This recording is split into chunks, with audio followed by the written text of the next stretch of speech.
Al concluir el 2021, la Secretaría de Salud Federal reportó un total de 465 casos de VIH en Yucatán, cifra que superó en 14.5% el total de 2020, que concluyó con 406 casos. Del total reportado el 31 de diciembre de 2021, 421 casos corresponden a hombres y 44 a mujeres. La infección por VIH en los seres humanos provino de un tipo de chimpancé de África Central. Los estudios muestran que el VIH pudo haber pasado de los chimpancés a los seres humanos ya a finales de los años 1800. La versión del virus que presentan los chimpancés se llama virus de inmunodeficiencia símica. El virus probablemente pasó de los chimpancés a los seres humanos, probablemente mientras lo cazaban para comer su carne. Entonces, al comerla, entran en contacto con la sangre infectada. El VIH se infectó por toda África Central y ya después de ahí llegó a todo el mundo.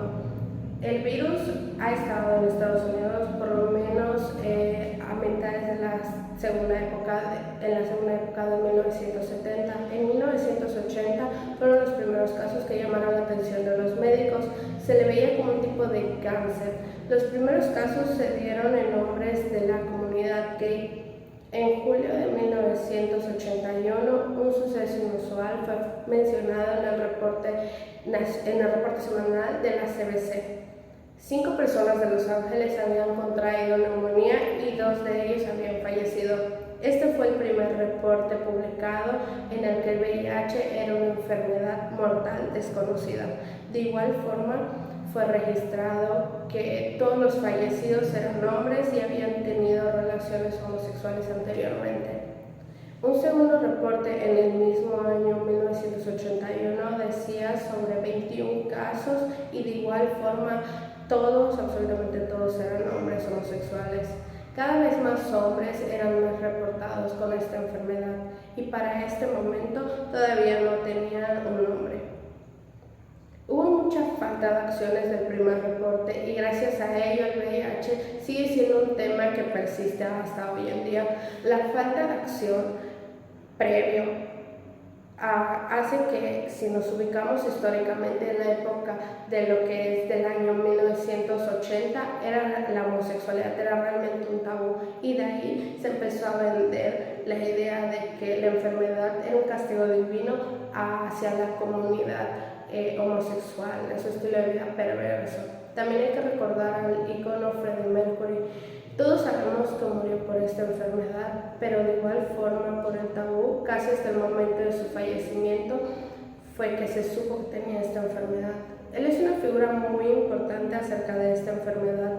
A su nombre se han hecho muchísimas campañas y donaciones hacia la causa, teniendo en cuenta que la enfermedad ni siquiera cuenta con demasiado apoyo o siquiera para que se le halle todavía una cura actualmente. Se dejó este estereotipo de cómo es tener una enfermedad que en realidad es una enfermedad de transmisión sexual. Dejó este tabú acerca de todo esto. También me gustaría recordar aquel suceso, la princesa Diana de 27 años visitando un pabellón de niños de SIDA en Nueva York y al enterarse que muchos niños habían perdido a sus padres y habían tenido que estar en este lugar de acogida, y al enterarse que por toda esta enfermedad y por todo esto, fue de que muy a pesar de todo lo que se decía, vino y recogió y abrazó a un niño. Ahí se demostró cómo era una persona sin estigmas. A pesar de todo esto, el tabú aún existe en Yucatán, pero es muy claro que es aún en personas mayores. Nosotros, las personas de nuevas generaciones, realmente podemos hablarlo y se puede entender también por qué estas personas siguen con este estigma tan grande. Crecer en todo este contexto en donde se le satanizó tanto a una enfermedad tan grave, un grupo religioso decía todo esto de castigo divino. Claro que no tendrían este pensamiento si no hubiera sido así, pero afortunadamente la gente joven como nosotros ya se informa más y ya sabe más de que nada, simplemente es una enfermedad por transmisión sexual. Y esto me lleva a mi siguiente punto. Actualmente los índices aumentan a comparación de casos de años anteriores.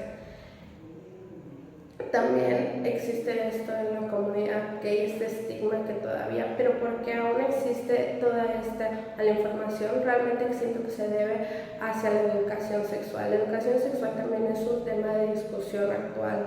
¿A qué edad se supone que un niño debe tener esta educación o esta orientación? Tal vez sí, las nuevas generaciones hablan libremente de esta enfermedad, pero claramente se puede ver que a pesar de que saben más, con lo de los índices se contradice.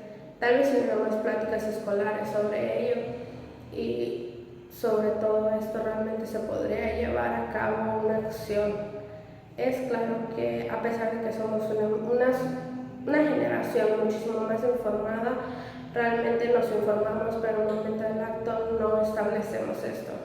También hay que dejar en claro que no porque contraigas esta enfermedad del VIH significa que seas gay, y también puedes llevar una vida normal. En nuestra actualidad existen muchas formas de protección o de cómo conllevar toda esta enfermedad. Existen muchísimas enfermedades, sí, pero también hay que quitar el miedo de pedirle a tu pareja o a tus parejas sexuales el hacer el chequeo o análisis regularmente.